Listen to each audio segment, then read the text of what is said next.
এই যে প্রবাসীরা থাকতেছে, হয়তোটা প্রবাসীরা মনের ভিতরে শান্তি আছে, তুমি আমার দাও।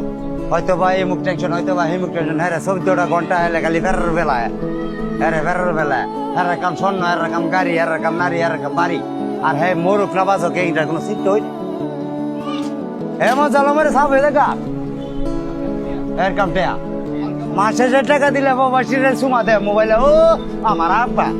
আর টাকা না দিলে ককি হ্যাঁ মাগিবাজি করছে না, মদ খা, জোয়া খেল না, টাকা যা খুঁজ মানে 2 মাস যে উসুখ বের হয়েছে, এটা তো কেউ দেখতেছে না, কেউ বিশ্বাস করতেছে না যে দিনটা খিয়ালে যাইতেছে।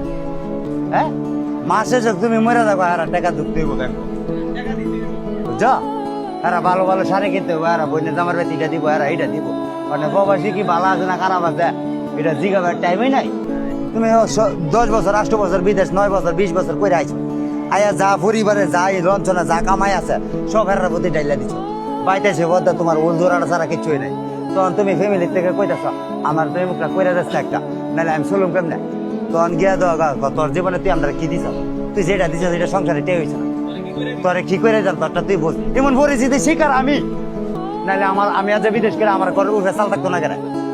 হ্যাঁ তুমি আর বুঝ দাও, নাহলে আমার টাকা 10 টাকা 5 টাকা আমার টাকা কামাইছি না, আমার টাকাটি কই গেছে, আমার জব দিয়ে দাও। প্রতিটা প্রবাসী আমার মতো ভুল জানে না করে, প্রতিটা প্রবাসী ভাই যাতে কারোর কাছে মালিতি না দেয়, প্রতিটা প্রবাসী যার যার গুণ যাটা দেয় এত লাইকাই, তাহলে দেশ হয় আমার মতো ভিক্ষা করতে পরিস্থিতি শিকারে।